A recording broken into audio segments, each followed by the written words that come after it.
Now, I've spoken a little bit about leadership as we've gone through. Management is about the appropriate use of resources and husbanding those resources in order to achieve objectives. And we could argue that leadership is about setting the direction and setting those objectives. But leadership thinking has evolved massively over the last 50 or so years. And before about 1960, I suppose, there was very much a feeling with this natural or universalist school that you were a born leader. You either had it or you didn't. And you are born with those characteristics and, you know, like a cream, you would rise to the top and lead your peers. Now, to be fair, that thinking still exists amongst some people in some quarters. But towards the late 50s, early 60s, what was called the behavioural school of thinking sort of came into being. And we still refer back to a lot of that literature. If you go on leadership courses, you'll hear some of these names being bandied around. John Adair is one who I would strongly recommend many of you go off and read. Still going strong. At 84, he is now Professor of Leadership at Shanghai University. And Shanghai University, you can imagine how many students that must involve. John Adair was a fascinating man because he had taught at Sandhurst and had brought a lot of the very military ideas about what good leadership looked like into business. And he wrote really the first book on leadership in business in the very late 50s. There are now, if you'd like to check on Google, some 87,000 titles. So it seems to have caught the imagination somewhat. But he wasn't the only person writing about this. Moot & Blake produced a very interesting model, which was around the way we behave as a manager and the interplay between getting stuff done and the way that we dealt with people.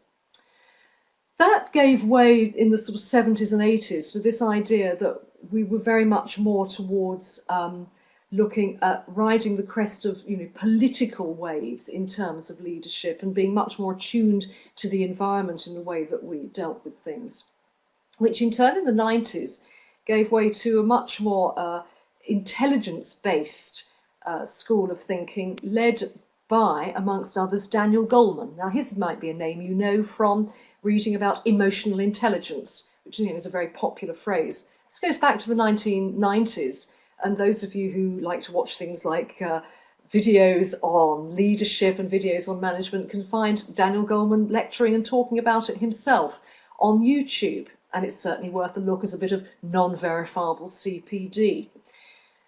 Now, the intelligence school also started to highlight something that was very important, which interestingly enough, John Adair was talking about himself a few years ago.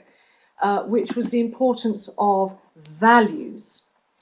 Now, values are really what I was starting to talk about in terms of the mission statement. The mission statement should have 3 V's, really. It should have vision. It shouldn't be so conceptual that no one knows what you're talking about.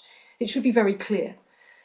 It should really display and demonstrate and have inherent in it the values, what's important to us as a practice. And those values are really underpinning all of those 9 leadership dimensions of the NHS.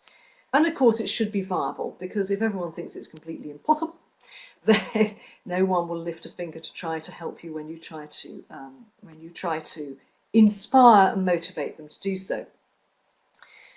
So the intelligence school has started to give way to ideas which are espoused by John Cotter, amongst other people, a very important person, and a very useful read in leadership, by looking at the importance of a values-based system in leadership. And this is a John Cotter model which I've used for the purposes of today's webinar. And he talks about the difference between transactional leadership and transformational leadership. Everybody likes to give things labels in management academic land. And management, he talks really about doing the planning and the budgeting, extremely important things, organising and staffing, controlling and problem solving in order to produce stability. Now, none of us is knocking those things. Those are absolutely given things that we have to do in practice. We have to make sure that we've got plans, that we are husbanding our financial resources, that we have appropriate staffing by competent people, that we solve problems, we control things to make sure things are done right, and that things, to use that practice management phrase, run smoothly. But the leadership agenda creation, if you like, is slightly different. It's about setting the direction. And it's not about, who's reporting to who or how many head nurses are we going to have today. It's about aligning people to getting those things achieved. It's about motivating and inspiring. To use the wonderful Ken Blanchard phrase, it's about catching people doing things right from time to time, just as much as catching people doing something wrong. And the outcome is to produce change. Leadership is uncomfortable because it is, as I mentioned earlier, challenging the status quo. But so many practices talk about wanting to improve without buying this very important idea that improvement means change. And that means that change has to be led and change has to be managed. Because if everything stays the same, it won't improve. And change is something that we are hardwired as human beings to resist. Therefore, any leadership course that you might undertake or any leadership activity in order to improve your competence and confidence as a leader must look at how you deal with change and how you motivate and inspire people to change. And I've borrowed this phrase, I think it was from Neville Bain, who was a leading light of the Institute of Directors a few years ago, where he really described both of these things as leadership. And I love his phrase perspirational leadership, because this is the thing that we all spend most of our time doing. But it is important that, on a daily basis, we are continuing to communicate vision, mission and values, if not verbally, then non-verbally, to make sure that we don't confuse people or don't put dilemmas in front of them by saying, well, we want you to do this, but we want you to do this as well. And those two things aren't really aligned. That we are clear about what we want and how we want it done. That we recognise when people have achieved things. That we are sensible about the allocation of resources, back to one of our key management activities of planning.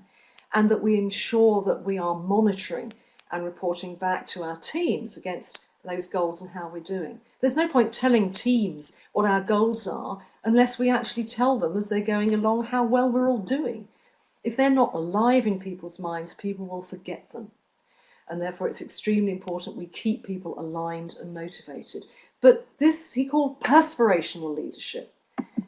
Inspirational leadership is much more, not just about what we do, but the way we do it. Back to these behavioural things. The visibility to reinforce values and clarify objectives. It's difficult to be an absent leader. And if you look at some of the big, great business leaders, you will see, and their staff will tell you, that they are visible and they do feel that they have a direct line to them. That we act as a role model in terms of management and leadership, and our decision-making processes are transparent. This, if you read the GDC guidelines and requirements very carefully, comes through pretty loud and clear, as does, of course, the next one.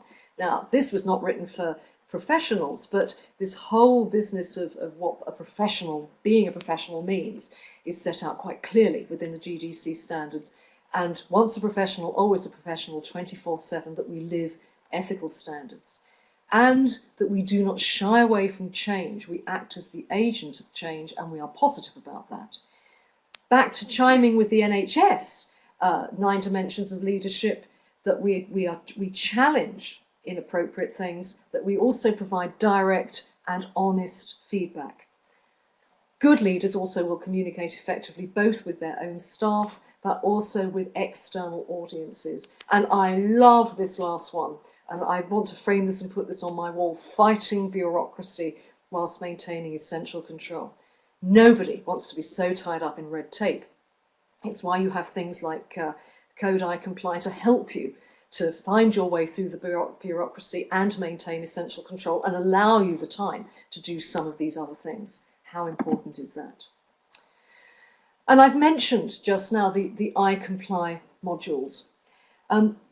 This is a massive subject, and I hope I've given you some food for thought in terms of measuring yourself and reflecting yourself on what your current leadership and management looks like, and perhaps inspired you even to go away and read a little more on what some of the authors that I've mentioned have said, but also to examine perhaps your own professional leadership behaviours and activities, and to consider whether you are as up to date as you would like to be.